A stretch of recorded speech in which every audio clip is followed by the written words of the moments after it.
I've been building the same wall for 10,000 years.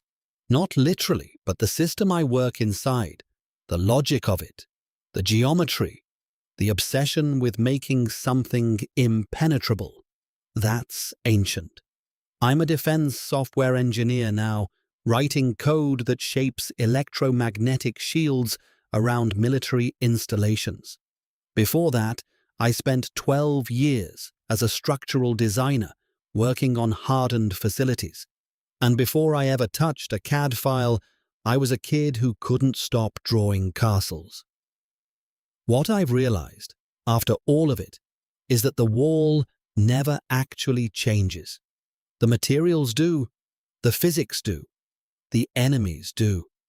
But the wall, the idea of a barrier that stops the thing trying to kill you, that has been losing the same war since the first humans stacked stones on a hill. Every time a civilization built something they thought was permanent, something else came along and made it look like a suggestion. This is that story.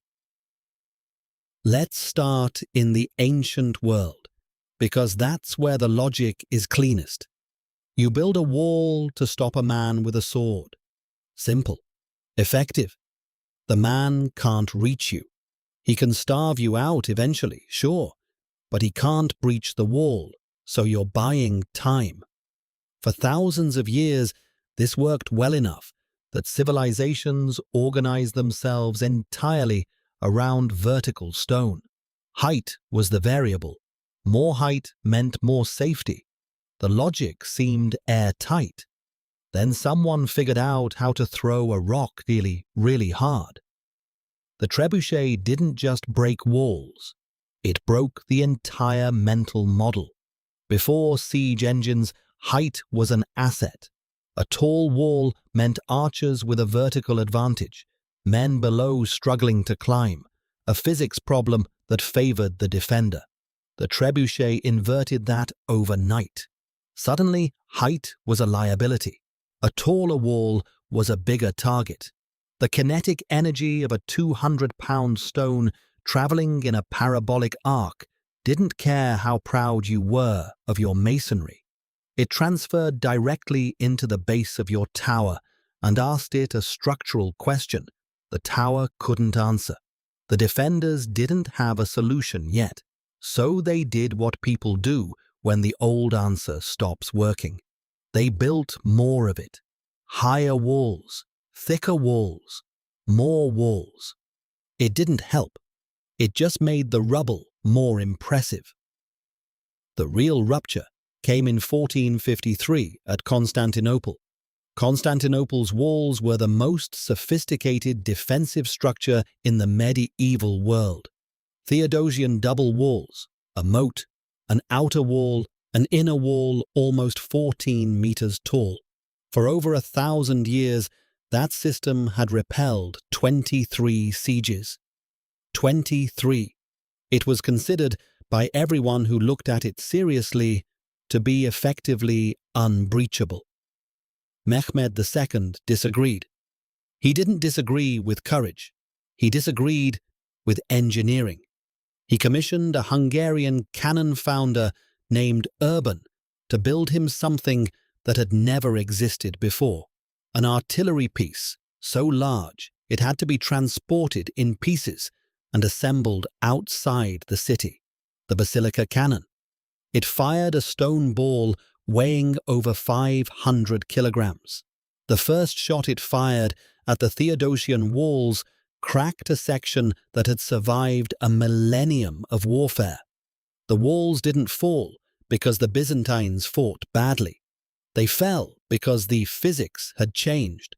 Vertical stone absorbs a battering ram by mass and friction. It cannot absorb a projectile arriving at that velocity. The force doesn't spread. It focuses. And focused force, at sufficient magnitude, wins against anything static. That lesson went into every wall built after 1453. The military architects of the Renaissance understood the problem almost immediately. and their solution was geometric. If a cannonball travels in a relatively flat trajectory and shatters vertical surfaces by concentrating force at a point, then you need surfaces that aren't vertical and aren't flat. You need angles that deflect rather than absorb. You need walls that slope away from the projectile, walls that meet incoming fire at an oblique angle and redirect the energy sideways rather than taking it head-on. That's the star fort. That's the trace Italienne. The bastions extend outward like points on a compass. Every bastion covers the flanks of two adjacent bastions. There's no dead ground, no shadow zone where an attacker can stand outside your field of fire. The angles aren't decorative. Each one is calculated to a specific deflection geometry. I've spent time with the original drawings of some of these forts, and they read less like architecture and more like physics diagrams. The designers were solving equations with stone. For about 200 years, the star fort was the answer. Then rifled artillery arrived, and the ranges extended, and the walls got lower and lower, until eventually they went underground, because below grade is the only geometry that survives modern explosives. The wall hadn't disappeared. It had just learned to hide. Now I write code that does the same thing, invisibly, in 3 dimensions. The drone swarm changed the equation the way the trebuchet changed it in the 13th century. Not incrementally, fundamentally. A swarm of 200 small autonomous drones doesn't care about your fortified perimeter. It doesn't try to breach the wall. It flies over it, around it, through gaps in it. The surface you built to stop humans stops nothing. The electronic shield, the layered detection and jamming and intercept systems I work on is still a wall. It has a geometry. It has zones of coverage and blind spots we spend enormous effort eliminating. It deflects rather than absorbs, just like the star fort, because absorbing means waiting for impact, and impact means damage. The logic is identical to what those Renaissance architects were doing. The medium is electromagnetic rather than stone, but the problem is the same problem. Something is trying to reach you. You need to make the path impossible before it arrives. 10,000 years later, that's still the whole game. The wall keeps changing shape to survive. It goes from vertical stone to sloped earth to buried concrete to software running in a hardened server room somewhere I'm not allowed to tell you about. And somewhere right now, someone is designing the thing that makes my version of the wall look like a suggestion. That's not pessimism. That's the pattern.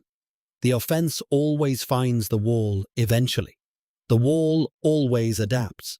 Neither side ever wins permanently, and neither side ever stops. If you want to go deeper into the actual geometry of the star fort deflection calculations, I left a breakdown of the original Trace Italienne drawings in the description. Start there.